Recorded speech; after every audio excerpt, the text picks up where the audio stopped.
warahmatullahi wabarakatuh.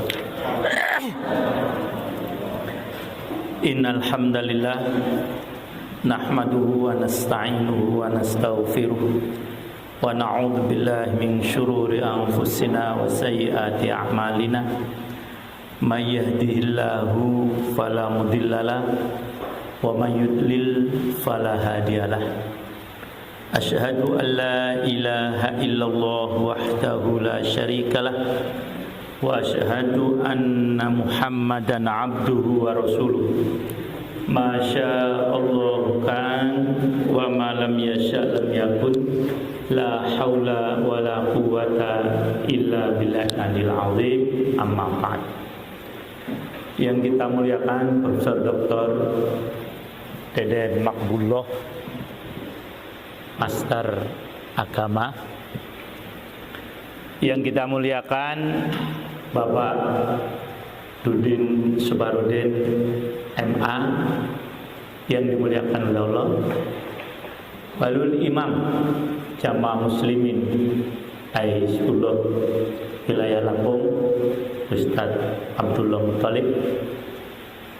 Para ikhwan, akhwat, mahasiswa dan mahasiswi, wabil khusus moderator atau Amir Jalsah dari ceramah ilmiah ini, yaitu Dr. Billy Solihuddin MPD. Alhamdulillah, pada pagi hari ini kita semuanya dapat berkumpul di tempat ini dalam rangka saya sendiri tidak terlalu berpresentasi untuk menyampaikan sesuatu yang ilmiah menurut kebanyakan orang.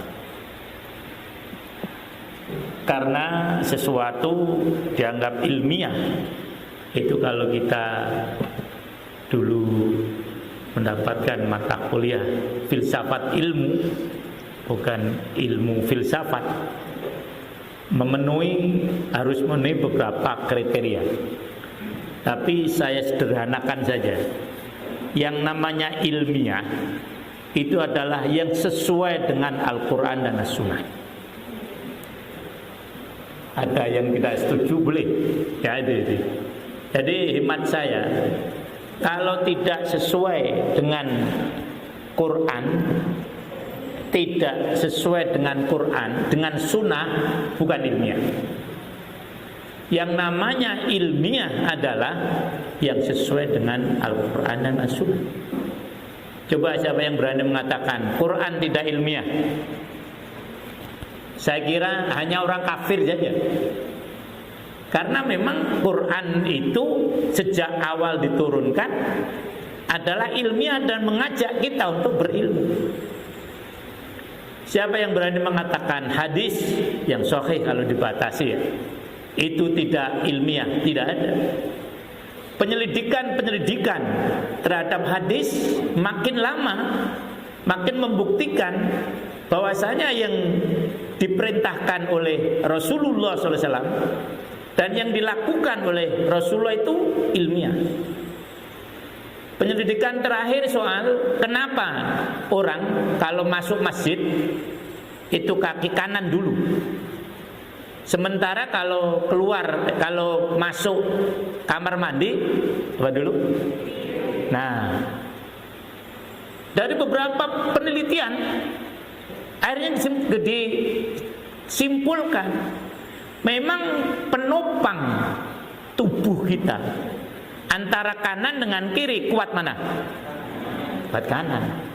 Sehingga apabila ketika kita masuk ke dalam masjid satu saat terpeleset kemudian jatuhnya ke belakang apa ke depan kira-kira? Kenapa? Kaki kanan tidak masuk. Jadi dia akan tersungkur ke dalam masjid. Tetapi kalau masuk kamar mandi, karena kaki kanan masih di belakang, maka ketika dia jatuh, dia tidak tersungkur tapi geledak. Ngerti geledak? Nah, ini baru sebagian. Wah, kalau saya uraikan tentang ilmiahnya hadis, Dan alhamdulillah saya pernah belajar dan juga mendapatkan kitab langsung dari salah seorang ulama, Syekh Az-Zindani, yang dari Yaman. Waktu kita belajar di Son'a dengan Dr. Salahuddin, ketemu beliau, saya diberi kitab aspek sunnah, aspek ilmiah dalam sunnah. Beliau uraikan hadis-hadis Rasulullah, kemudian beliau hubungkan dengan aspek-aspek ilmiah. Karena memang beliau itu adalah penemu obat aid yang memang tidak dipasarkan.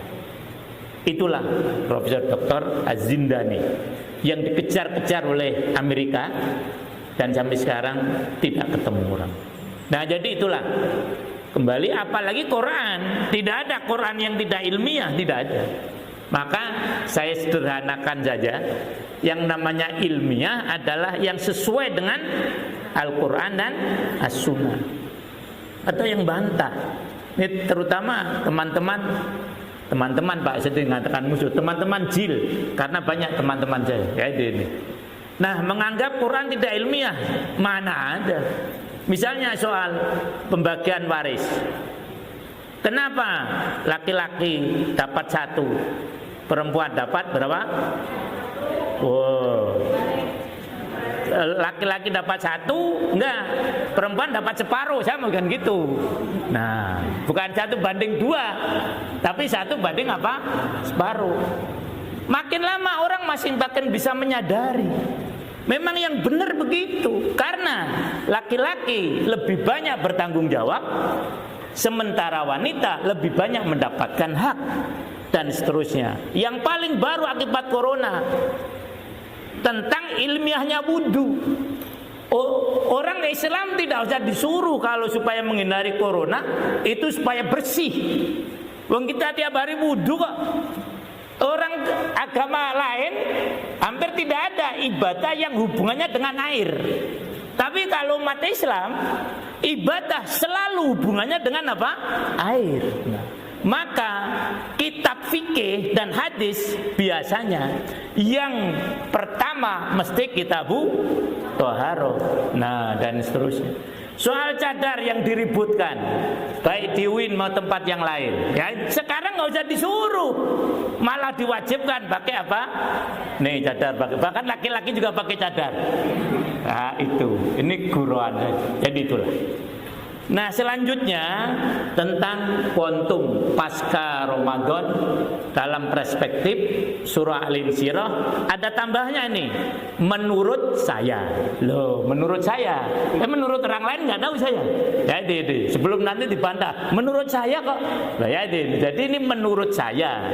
Menurut Prof Deden mungkin beda, nggak apa-apa. Ya ini. Menurut para hewan beda, nggak apa-apa. Karena apa? Salah satu ciri orang berilmu adalah kalau dia punya sifat insyirah. Insyirah salah satu artinya adalah terbuka. Nah, ini nanti yang akan kita coba pahami. Jadi ada kurang nih judulnya. Apa ditambahnya? Menurut saya. Nah, ya itu. Nah, memang waktu beliau minta untuk ngisiin, apa nih? Tak kasih judul karena memang biasa saya diminta ceramah mendadak dan biasanya memang hubungannya dengan tafsir ya. Walaupun saya jauh lah dengan profesor ya, saya baru S2, beliau sudah S3 profesor lagi ya ini. Nah, tapi saya memang ngajar tafsir ini sudah cukup lama, bahkan sejak muda ya ini. Sejak umur 20 tahun saya sudah berinteraksi dengan tafsir. Ya ini, sampai sekarang alhamdulillah. Ya ini. Nah, akhirnya ini bulan Syawal. Syawal itu menurut sebagian ahli bahasa dari kata syala yasulu syaulan, artinya adalah energi ekor serigala. Nah, energi ekor serigala. Pernah dengar belum? Makanya kuliah ya ini. Jadi menurut yang pernah saya dengar ya ini. Dan saya coba untuk cari referen dari kitab-kitab. Kenapa disebut Syawal yang kemudian diartikan peningkatan? Tapi kalau peningkatan saja belum Syawal.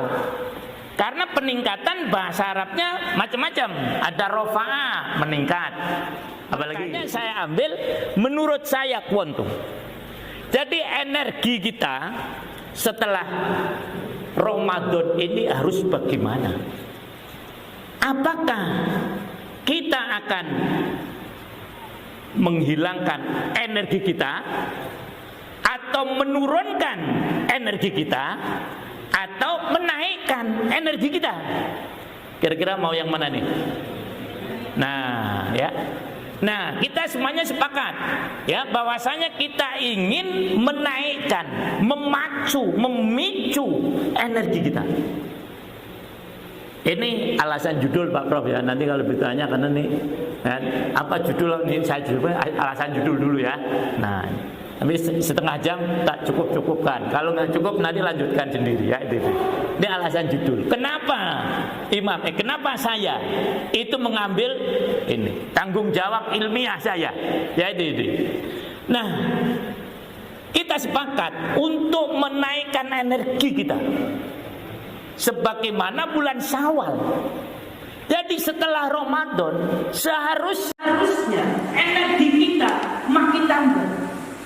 Tapi realitanya boleh selesai Ramadan makin rajin apa makin lemes? Oh, gitu. Apalagi tambah corona. Waduh. Nah, ini yang kita tidak menghendaki. Kita ingin meningkatkan energi kita pasca Ramadan agar jangan sampai turun apalagi hilang energinya.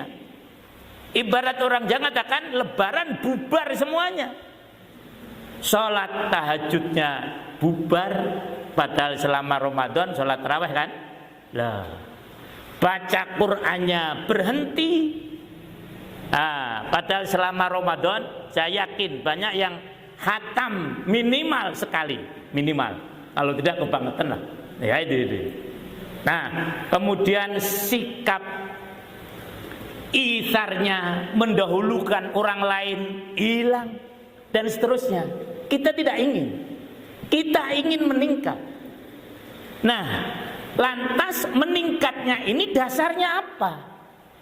Apa dasar keperluan? Kita menghindari kebutuhan ya. Atau dasar keinginan? Atau dasar-dasar yang lain? Nah, hemat saya jangan. Dasar peningkatan ini adalah Al-Quran. Karena inilah dasar kita. Kalau kita meningkat dengan dasar yang lain, belum tentu benar. Tapi kalau kita meningkat dengan dasar Al-Quran, nah insya Allah jadi ibadah. Karena kita semuanya tahu, ibadah memang dasarnya adalah Al-Quran, kemudian ittiba Rasulullah SAW. Nah, kemudian saya coba cari mana Al-Quran yang lebih pas untuk mewarnai Syawal kita, kuantum kita itu mana? Akhirnya tertemukanlah oleh saya, yaitu surah Al-Insyirah. Nah, terutama sekali di ayat yang terakhir, faida farauta fangsab, ayat yang berapa? Yang ke-6, wa ila rabbika farghab. Nah, ini alasan pemilihan judul. Nah, sekarang masuk materi. Ya ibarat ujian skripsi aja ya. Nah, para ikhwan, surah Al-Insyirah 3 namanya. Pertama Asy-Syarah, yang kedua Al-Insyirah, yang ketiga Alam Nashrah. Sebagaimana kita tahu, ayat Al-Quran atau surah Al-Quran penamaannya adalah tauqifi. Ingat, bukan taufiki. Tauqifi. Baku. Dari siapa? Dari Rasulullah. Yang paling rendah atau selain Rasulullah adalah para sahabat. Ulama setelah generasi sahabat tidak boleh memberi nama Al-Quran. Yang boleh memberi nama Al-Quran, surah Al-Quran adalah Rasulullah sendiri, minimalnya siapa tadi? Sahabat. Ya, itu kalau kita kuliah tafsir sepakat, insya Allah mereka semacam itu, para ulama semua. Jadi tidak ada ulama yang boleh memberikan nama. Nah, kadang-kadang memang surah ini, satu surah punya beberapa nama banyak. Seperti surah Al-Fatihah itu termasuk paling banyak. Atau surah At-Taubah, Al-Bara'ah juga termasuk banyak. Jadi jangan heran kalau ada satu surah namanya banyak. Nah, surah ini secara tauqifi diberi nama dengan 3. Apa tadi yang pertama? Asyarah. Kemudian yang kedua Al-Insyirah. Kemudian dari Alam Nasrah. Nah, penamaan sebuah surah biasanya diambil dari kata yang ada dalam surah itu, sebagian yang kecuali satu surah yang tidak ada kata-katanya dalam surah itu, yaitu surah Al-Ikhlas. Kenapa tidak disebut surah Qulhu? Semuanya memberikan nama surah Al-Ikhlas, padahal kata Al-Ikhlas tidak ada di dalam surah tadi. Itu diambil dari kandungannya. Karena surah ini adalah mengikhlaskan, memurnikan Allah Subhanahu wa ta'ala. Walaupun 3 tadi namanya, yaitu Alam Nasrah, Al-Insyirah, kemudian Asyarah, tetapi artinya sama, yaitu dari kata asyarah. Syarah ini ada 2, syarhul maknawi dan syarhul hissi. Arti syarah sendiri ada 3 minimalnya. 1, lapang dada. Yang kedua, terbuka. Yang ketiga, riang gembira. Jadi wajah orang yang dekat dengan Allah itu akan selalu riang gembira. Rasul menyatakan, tabassumuka fi wajhi akhika, apa lanjutnya? Sedekah. Ternyata ada dokter, teman saya dokter, sekarang ngambil S2 di UIN, Pak. Dokter S1, dia ingin tadi menganalisis hadis-hadis Rasulullah secara ilmiah. Ternyata senyuman itu obat yang paling dasar. Ada orang penyakit jantung, oleh dia tidak diberi resep obat, hanya disuruh tersenyum. Tiap hari tersenyum sekian. Benar. Loh, selama kurang lebih sekian hari, periksa lagi, bukan ke dia, ke dokter jantung. Loh, penyakitmu kok hilang, kamu mau minum obat apa? Ternyata apa tadi? Nah, senyum. Ya, jadi asyarah artinya 2, 3. 1, apa tadi? Nah, yang kedua, yang ketiga, riang gembira. Nah, yang tadi saya katakan, syarah ini maknawi dan hissi. Yang maknawi itu yang tidak tampak, yang hissi yang tampak. Rasulullah SAW pernah mengalami ini. Yang tampak, yang hissi itu diberatkan 2 kali. Jadi dada beliau pernah dilapangkan betul, dibuka oleh siapa? Malaikat Jibril. Kapan coba? Pada waktu beliau masih umur di bawah belasan tahun, ketika mengembala kambing, tiba-tiba masih kanak-kanak lah, datang malaikat Jibril, dada beliau dibelah. Dan pembelahan kedua kapan? Ayo, kapan coba dibelah kedua? Pada waktu akan Isra Mi'raj. Itulah syarah hissi. Tapi yang dimaksudkan di sini bukan ini. Walaupun sebagian saja mengatakan begitu. Lebih cenderung kepada syarah maknawi. Syarah yang sifatnya psikis. Bukan fisik tapi psikis. Kenapa? Rasulullah SAW dilapangkan dadanya. Nabi Musa juga dilapangkan dadanya oleh Allah. Rasulullah juga dilapangkan dadanya, tetapi beda. Di mana bedanya? Kira-kira?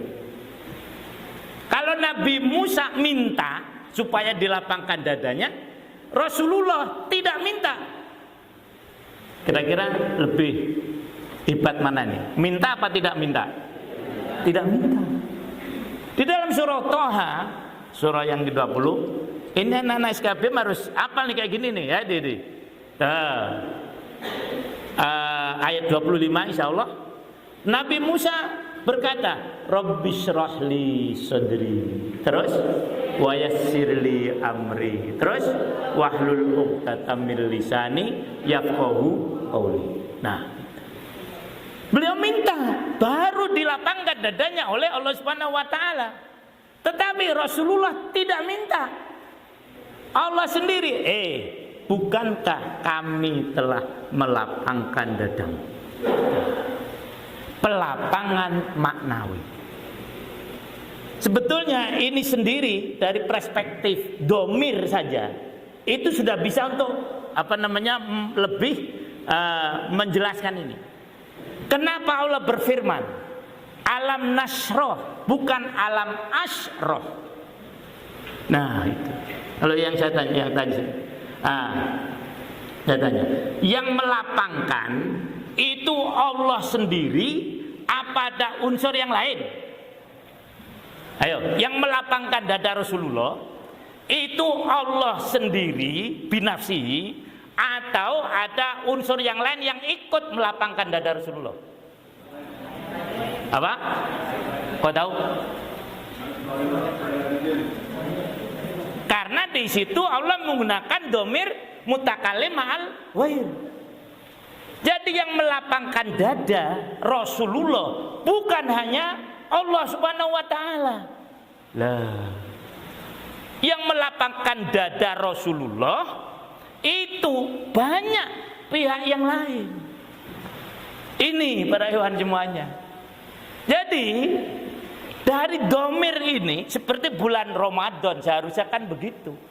Kita juga harus punya bukan hanya simpati bahkan empati kepada orang lain.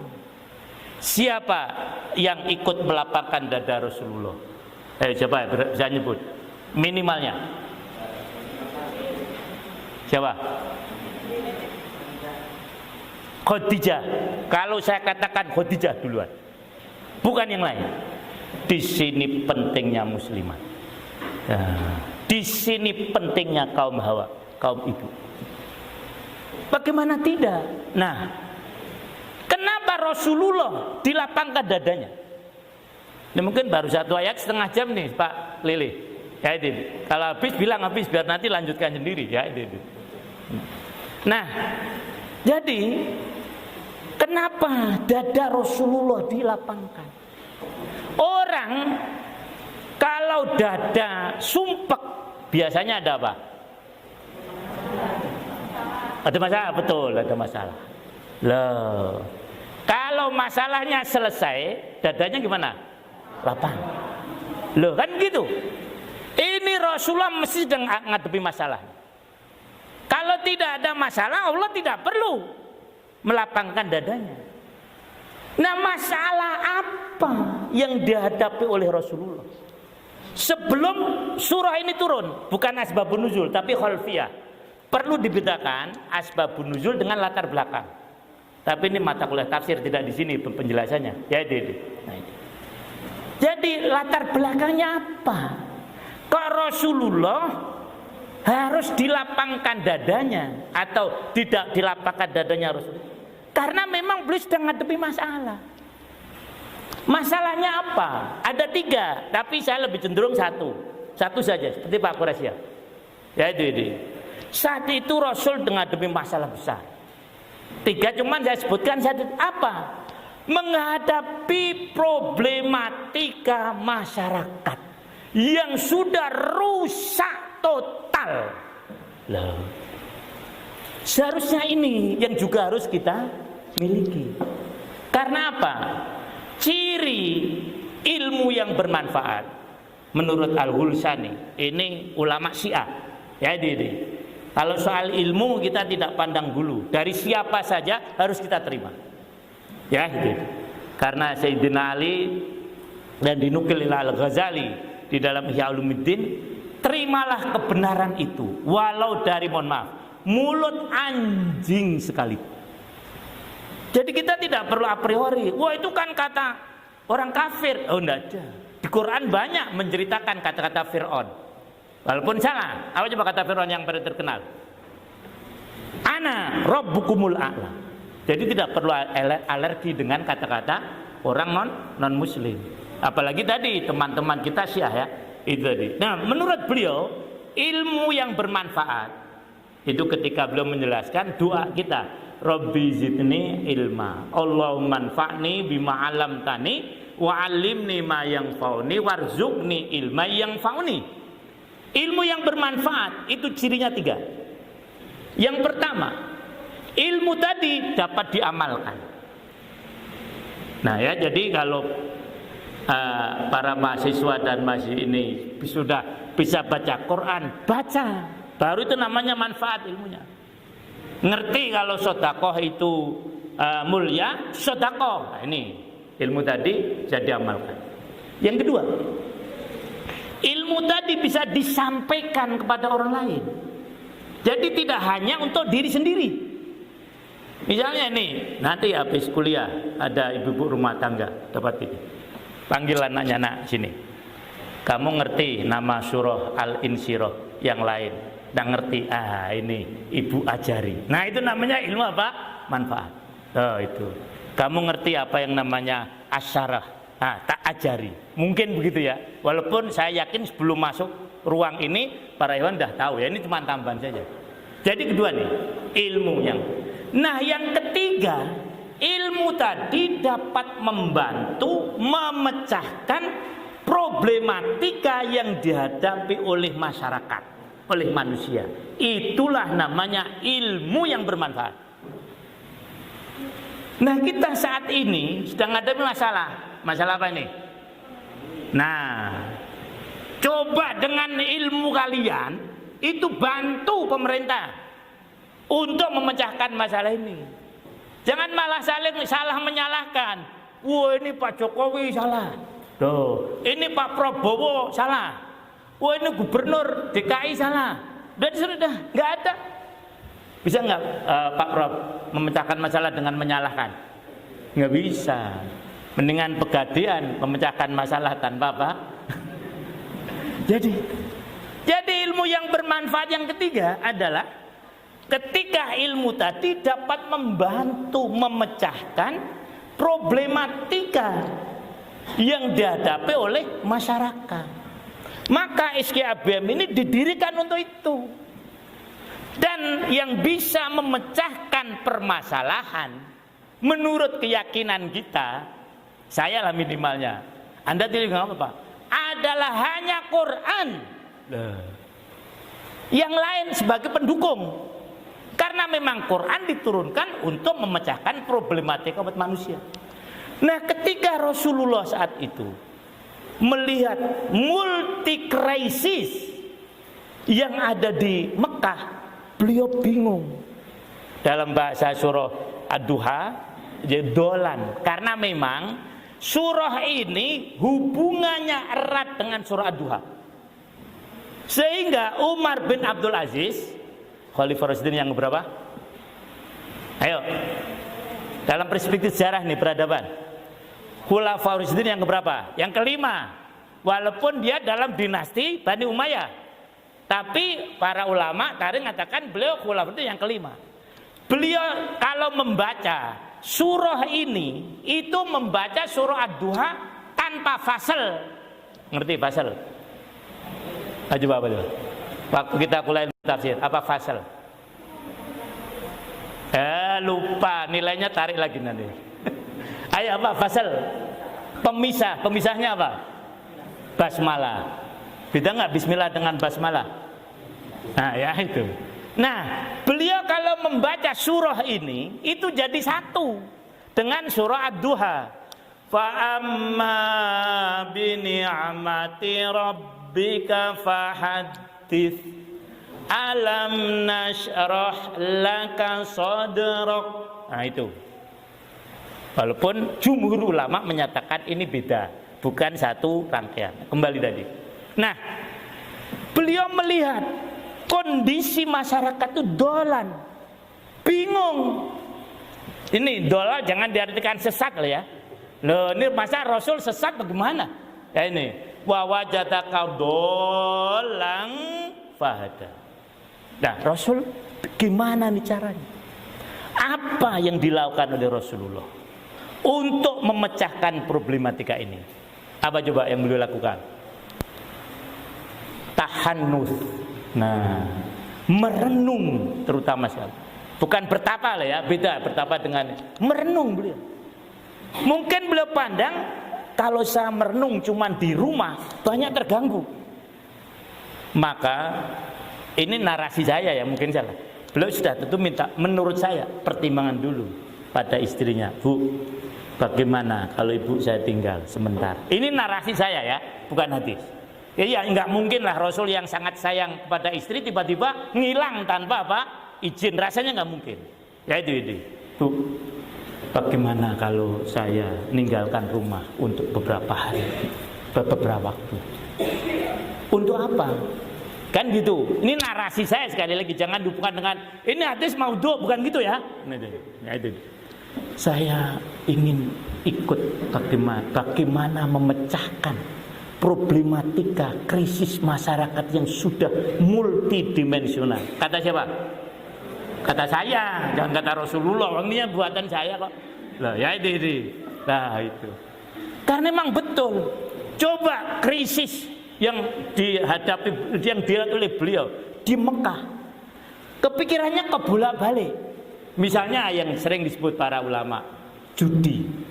Orang yang tidak mau judi itu disebut bakhil. Coba bayangkan. Lah, yang mau judi dermawan. Jadi kalau mau dermawan judi. Coba bayangkan. Karena memang realitanya begitu. Mereka kalau menang itu hasilnya menangnya itu tidak dipakai sendiri tapi disedekahkan. Sehingga yang tidak mau judi bakhil. Tidak sekarang kali yang tidak mau merokok perempuan, nah, mungkin gitu ya. Nah, itu jadi kebolak-balik. Bayangkan saja ibadah harus telanjang. Masya Allah, coba bayangkan kalau perempuan ibadah telanjang. Nggak usah dibayangkan, ya nggak boleh bayangkan kan? Nah itu. Yang laki-laki telanjang juga. Jadi tawaf uryanan telanjang. Hanya memang waktunya beda, jangan tidak bareng, kalau bareng nggak jadi ibadah. Jadi kalau perempuan malam hari tawaf itu telanjang, hanya ada tutupnya di bagian yang paling vital. Kalau yang laki-laki telanjang tidak hanya bulalat, coba bayangkan, saking bulatnya. Nah itu logis alasannya. Tadi kalau yang tidak mau pakai, yang tidak mau judi kan logis. Karena apa? Waktu ibadah orang pakai baju, waktu maksiat orang pakai baju. Maka kalau mau ibadah lepas semuanya biar bersih, suci dan seterusnya. Jangan pakai baju. Loh. Ini lagi makanan. Kalau bangkai boleh dimakan. Loh. Tetapi kalau yang disembelih tidak boleh dimakan. Logikanya benar juga logikanya ya. Karena kalau bangkai yang nyembelih siapa? Allah langsung. Loh. Kan gitu logika jahiliyah nih ya itu. Nah. Tapi kalau ini binatang sembelihan, kamu yang nyembelih, kamu dengan Tuhan lebih hebat mana? Loh. Dan macam-macam. Zina, coba. Zina itu kadang-kadang kan disuruh menjauhi itu fahisyah dohiron mabatinan. Kalau terang-terangan boleh. Yang tidak boleh itu zina sembunyi-sembunyi. Coba bayangkan. Misalnya gini, mau benar tuh. Misalnya saya ini yang jelek. Saya bilang sama anak saya, "Nak, saya mau zina." Boleh. Ngomong malahan. Tapi kalau sembunyi-sembunyi, enggak boleh. Maka lokalisasi itu bagian dari jahiliyah. Kan gitu. Ada nggak yang orang zina di lokalisasi ditangkap hansip? Ada nggak? Nggak ada. Tapi kalau di kampung, nah itu jahiliyah juga kan, itu itu. Jadi jahiliyah begitu. Zina kalau sembunyi-sembunyi nggak boleh. Kalau terang-terangan boleh. Uang jual beli kok transaksi. Jadi pelacuran itu sudah merupakan, kalau dianggap profesi, sudah dulu udah ada. Kan germo yang paling hebat tahu kita kan? Siapa? Abdullah bin Ubay bin Salul. Itu ayam piaraannya cantik-cantik bukan main. Di Madinah. Jadi dan tidak dianggap salah, tidak. Tempat-tempat bordil, jangan bordir ya, nanti orang Tasik bisa marah. Bordil, bukan bordir ya. Jadi bordil ini memakai tanda khusus. Apa tandanya? Bendera kuning. Mohon maaf, bukan nyinggung-nyinggung, bukan ya ini. Jadi dalam tradisi jahiliyah, kalau ada rumah depannya itu ada bendera kuning, berarti itu adalah bordil. Tempat apa? Lokalisasi. Dan tidak apa-apa. Yang dilarang kalau apa tadi? Nah, Rasul sebelum jadi Rasul ya, memikirkan bagaimana nih cara menghadapi masalah ini. Terus tadi, gimana Bu kalau saya mengasingkan diri? Di mana? Saya yakin survei dulu, tidak mendadak. Keyakinan saya ya itu. Di mana ya kira-kira tempat yang paling pas untuk tahannus? Nah, bersunyi-sunyi beribadah pada Allah. Ditemukanlah gua apa? Gua Hira. Di bukit betul. Jabal An-Nur. Pernah ada yang sampai ke sana? Alhamdulillah, saya pernah sampai ke sana. Memang betul, sampai di Gua Hira itu di pintunya melihat kota Mekah jelas sekali. Nah, jadi itulah beliau kemudian tahanus berhari-hari, bahkan itu kan berbulan-bulan. Makanya dari mana? Siapa yang ngirim? Tuh, bayangkan. Kalau nggak ada muslimat, nggak ada nih Islam, nggak ada. Bahkan wawajataka ailan fa'aghna, itu para ahli tafsir kembalinya pada Khadijah. Saya dapatkan engkau dalam keadaan miskin, kemudian saya kayakan dengan dinikahkan, mendapatkan siapa? Konglomerat perempuan. Loh, kan gitu. Coba bayangkan. Ini belum sampai pada materi ini, masih baru latar belakang nih. Latar belakang ya itu. Nah, Khadijah ngirim. Saya waktu sampai di Gua Hira itu membayangkan bagaimana ketika Khadijah dengan setianya mengirim yang diperlukan oleh Rasulullah SAW. Climbing, jalannya tidak datar begini atau hari ini, memang terjal betul. Dan kadang-kadang kirimnya itu dalam kondisi hamil. Coba bayangkan, hamil naik. Coba, lah ini kalau ini boleh dibayangkan. Jadi, seorang wanita kelas elit kaya raya mau, melayani suaminya sedemikian rupa, naik beliau. Lah, mungkin tanya, apalagi yang diperlukan Mas? Mungkin gitu ya narasi saya ini. Gak mungkin bertaruh terus pergi, kan gak mungkin. Gitu gak kira-kira? Apalagi yang diperlukan Mas? Kan gitu kan? Kalau ada WA mungkin bisa dilihat, kan dulu belum ada WA kan? Nah, apalagi yang diperlukan Mas?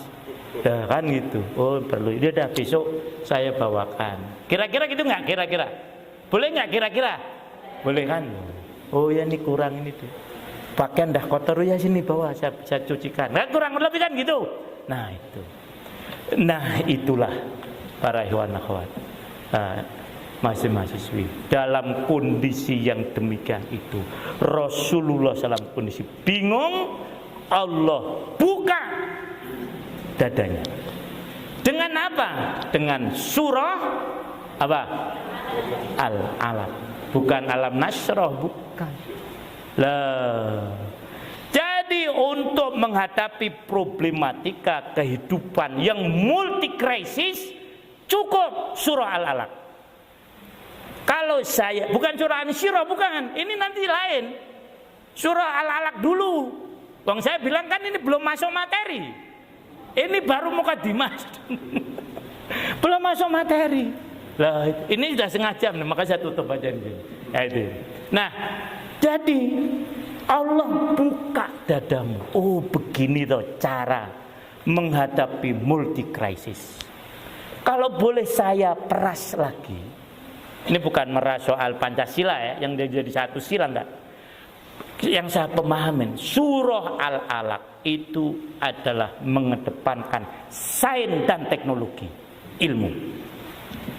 Jadi kalau ingin memecahkan problematika masyarakat, modal utama adalah apa?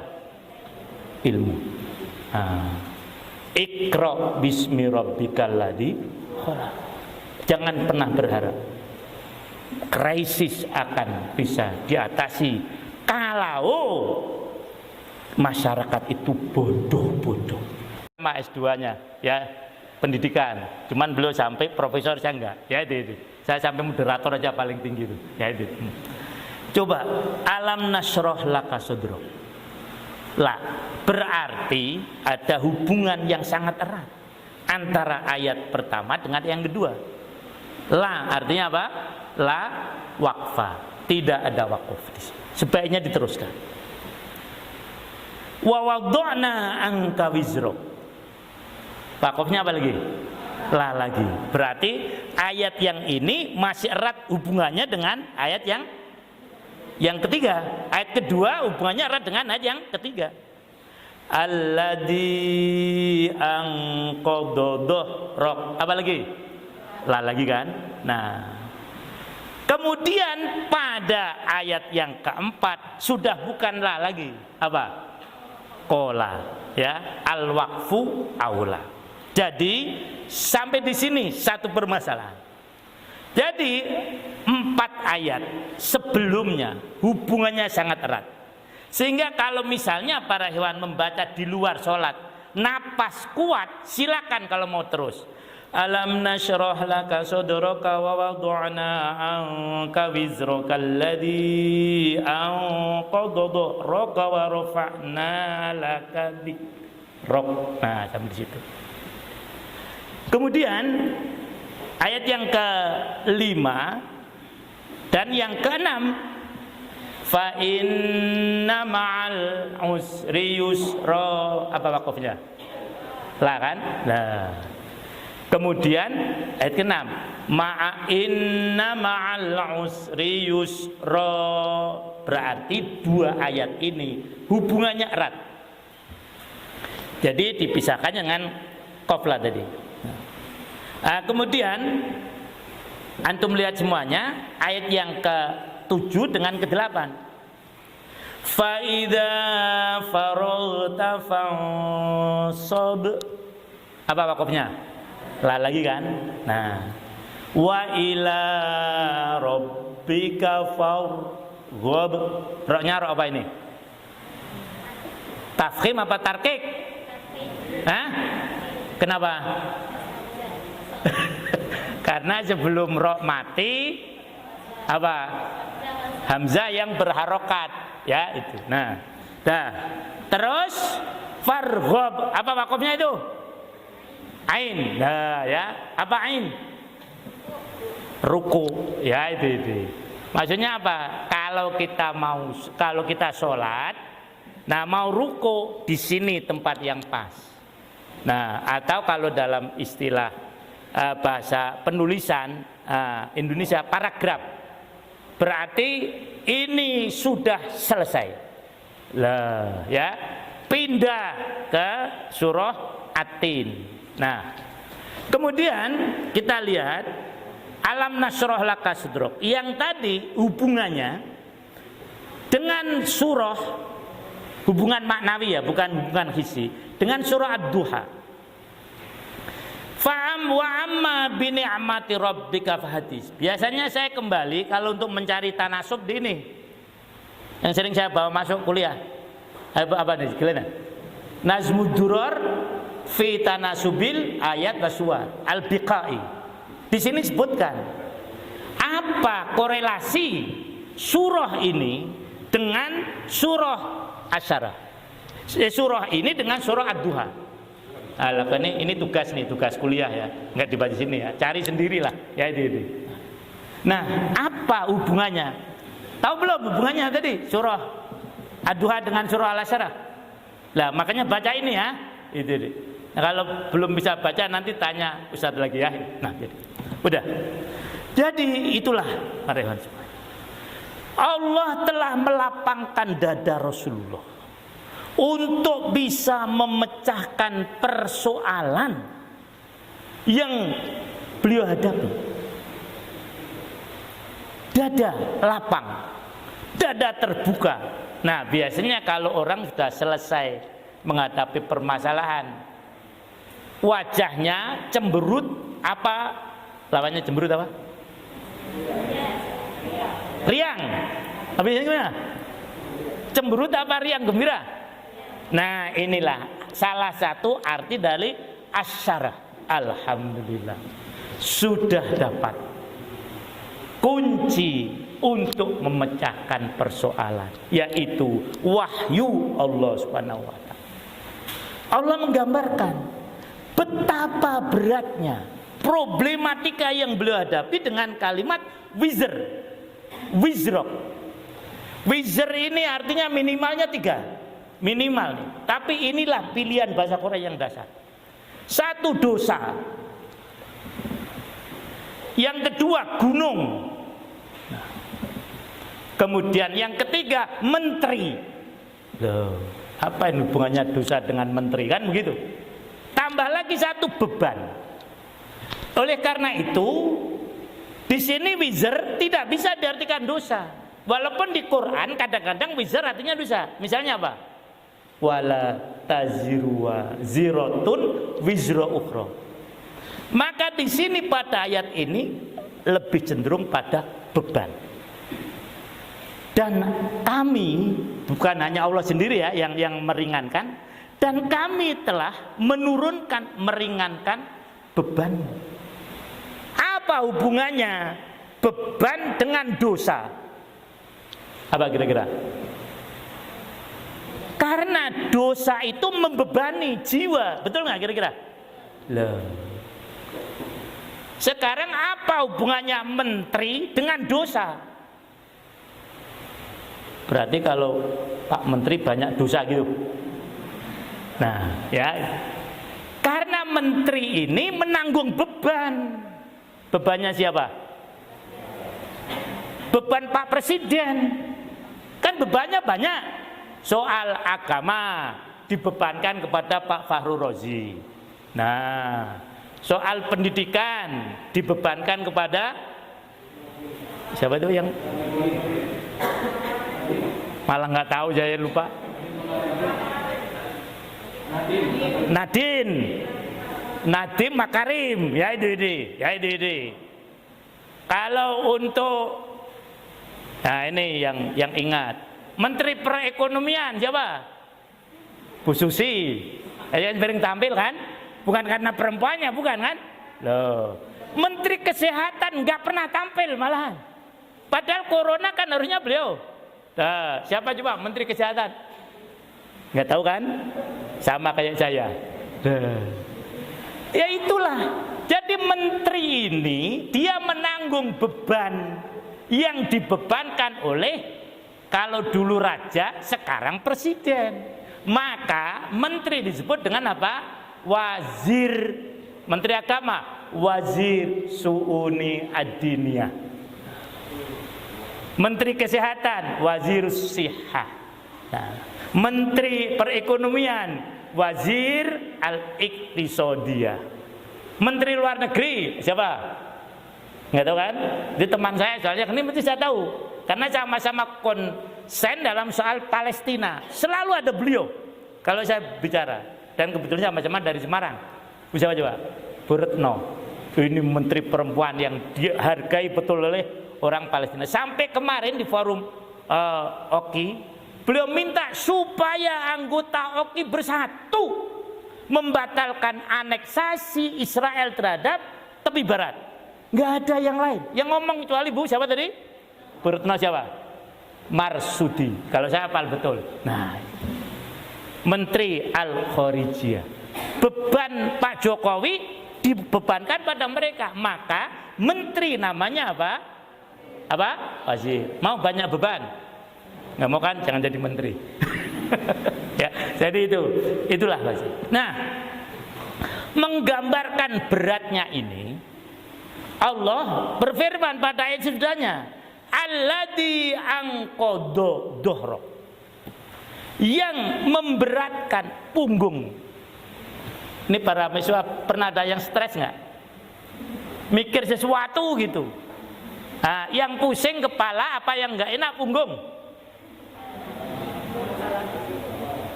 Kalau saya sini, jadi kalau sedang mikir umat, saya pernah stres. Hampir setengah tahun. Ketika saya diangkat sebagai imam, wah stres saya. Baca Quran, lupa melulu. Yaitu sholat sampai tidak bisa berdiri, sholat sunnah ya, harus duduk, badan dan di sini nih berat. Nah, tapi setelah dipijit ya kurang. Nah, betul kan? Wa wadona tadi apa? Alladzi anqadha. Anqadha ini kata jadian. Kalau kita pernah belajar dulu ya, amsilah tasrifiyah. Ini dari isim jadi fiil. Angkodo itu arti aslinya suara kayu pikulan karena mengangkut beban yang sangat berat. Ini muslimat pernah mikul? Jelas nggak pernah ya. Nah, orang mikul pernah nggak pernah kan? Muslimin pernah mikul. Nah, kalau yang dipikul itu berat, itu tadi pikulannya yang dari bambu atau dari kayu keluar suara gimana? Nah, itulah angkodo. Loh. Jadi angkodo itu suara dari pikulan karena saking beratnya yang dibeban, yang diangkut. Alladzi angkodo dhuhrak. Bahkan kalau tafsir Al-Maraghi ini menerjemahkan dengan mohon maaf bahasa Jawa ngeden. Ngerti ngeden? Ngeden itu ngangkat sesuatu yang sangat apa? Nah gitu tuh. Nah, tapi kalau ini nggak mungkin ngeden lah ini kan gitu. Tapi kalau itulah, memang berat sekali. Nah, tetapi setelah itu semuanya, Rasul alami warofa'na laka dzikrak. Rasul kemudian diangkat sebutannya, diangkat oleh Allah Subhanahu wa taala namanya, kemudian juga yang lain. Maka betul yang mengangkat nama Rasulullah bukan hanya Allah, bahkan orang kafir pun mengakui ketinggian nama beliau. Dulu pernah ada tahun 80-an waktu saya masih mahasiswa, ada buku yang booming. Ini kalian sebaiknya baca, kalau enggak malah harus baca. 100 tokoh. Pernah baca? Lah mahasiswa kok nggak baca? Mahasiswa udah banyak. Kalangan Michael Hart. Dari 100 tokoh di dunia, dia ngadakan riset bertahun-tahun. Kalau nggak dulu 8 tahun untuk mencari manusia-manusia hebat yang bisa membawa perubahan dunia. Dari ribuan tokoh ditemukanlah 100. Nah, kemudian ketika beliau akan, ini bukan muslim, Michael Hart, menempatkan siapa yang nomor 1, bingung beliau. Akhirnya, ya mungkin Allah juga melihat, tidak ada lain yang harus saya tempatkan nomor 1 kecuali siapa? Muhammad. Wa rafa'na laka dzikrak. Tetapi untuk bisa sampai ini tadi harus berani menghadapi kesulitan. Lah, bahasa Arabnya sulit itu banyak. Apa? Antara lain misalnya Syu'bun, sulit. Apalagi muskilat, sulit.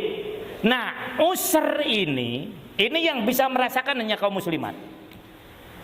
Adalah kesulitan, penderitaan ketika akan melahirkan bayi. Itu namanya usr. Bapak-bapak kan nggak bisa merasakan. Gimana Bu? Enak nggak kira-kira kalau mau lahir anaknya? Nah, ketawa apa nangis? Nah kan, saking sulitnya. Lah, walaupun berkali-kali mau kan. Nah itu, usrnya macam itu. Jadi kesulitan yang amat sangat. Jadi para mahasiswa semuanya, mohon maaf, kemarin selama Ramadan kita menghadapi berbagai macam kesulitan. Lulus. Karena apa? Di dalam kesulitan mesti ada kemudahan. Maka saya kurang pas untuk menerjemahkan bahwasanya setelah kesulitan akan ada kemudahan. Kenapa saya katakan nggak pas? Karena kalimatnya ma'a, bukan ba'da. Kalau ba'da nanti ada surah At-Tolak, lain lagi. Ba'da usri yusra. Berarti apa? Di tengah-tengah kesulitan mesti ada. Maka jangan kita hindari kesulitan itu. Kata salah satu guru dan teman saya, siapa coba? Gus Dur. Nah, karena sama-sama alumni dari Tegalrejo. Beliau mengatakan, kalau ada masalah, terjang, jangan ditinggal. Makanya beliau kan suka buat masalah dulu. Nah, Gus Dur modelnya gitu. Ada masalah, terjang, hadapi, jangan lari. Loh kan gitu. Karena di tengah-tengah kesulitan mesti ada apa? Nah ini kan anak-anak lagi ngadepi kesulitan kuliah, bener nggak kira-kira? Nah kesulitan mata kuliah, nggak lulus, misalnya kan gitu. Kesulitan ngapalkan, nah, nggak apal-apal. Kesulitan kalau syariah SPP nggak usah dianggap kesulitan ya, karena ditanggung ketua. Mohon maaf. Ya itu. Tetapi ingat, di tengah-tengah kesulitan mesti ada apa? Kemudahan. Bahkan ketika Umar bin Khattab diminta untuk mengirim bantuan salah satu pasukan, belum mengingatkan dengan surah ini. Lihat, inna ma'al usri yusra, inna ma'al usri yusra. Lihat lagi, lihat kata saya lihat. Usrinya menggunakan ma'rifat. Yusronya menggunakan apa? Nakiro. Banyak mana kalau ma'rifat dengan nakiro? Banyak nakiro. Loh, sekarang mantap ya. Jadi kalau kesulitan biasa apa luar biasa? Biasa. Ya, itu. Karena dibanding mudahnya lebih banyak mana? Fa inna ma'al usri yusra, inna ma'al usri yusra. Jadi kesulitan Ramadan sudah selesai kita lalui. Nah, di sana ada kemudahan. Faida faroghta fansab. Apabila sudah selesai. Begitu juga kata selesai di dalam bahasa Arab banyak. Tetapi di surah ini Allah mengatakan farogho. Farogho itu paling pas doktor. Itu kata guru saya. Karena doktor itu tingkat pendidikan yang terakhir, di sananya sudah tidak lagi kecuali post doktor. Jadi kalau baru S1 belum selesai masalah. S2 seperti saya nanggung, ya ini. Kalau mau selesai farih, doktor. Kemudian anak-anak semuanya bisa di doktor. Amin ya robbal. Itu. Jadi farogho itu segala sesuatu yang selesai. Di sananya sudah kosong, tidak ada lagi. Seperti Pak Deden nih, mesti beliau telah menemukan sesuatu yang orang lain belum melihat. Oleh beliau ditemukan, diurai, oh inilah. Maka beliau pantas mendapat gelar apa? Doktor. Selesai untuk masalah ini. Nah, maka dari itu kalau orang nganggur tidak kerja, bahasa Arabnya apa? Farih. Kamu ini punya kerjaan nggak? Enggak, ana farih. Kan gitu Pak. Tapi kalau kerja apa namanya? Masyhul kan? Nah, jadi kalau sudah selesai, habis di sana nggak ada lagi. Sama seperti bulan Ramadan, selesai. Mau puasa lagi nggak Ramadan? Mau puasa lagi nggak? Sekarang mau? Enggak kan? Nanti. Udah selesai kok. Kecuali nanti puasa sunnah Syawal. Selesai. Fansob. Lah itu yang saya sebut quantum. Energi kita harus betul-betul kita bangun. Kata nasoba dua artinya minimal. Satu tegak, dua itu lelah, capek. Ya itu. Maka ada hadis tidaklah menimpa seseorang maradon wa nasubin dan sebagainya.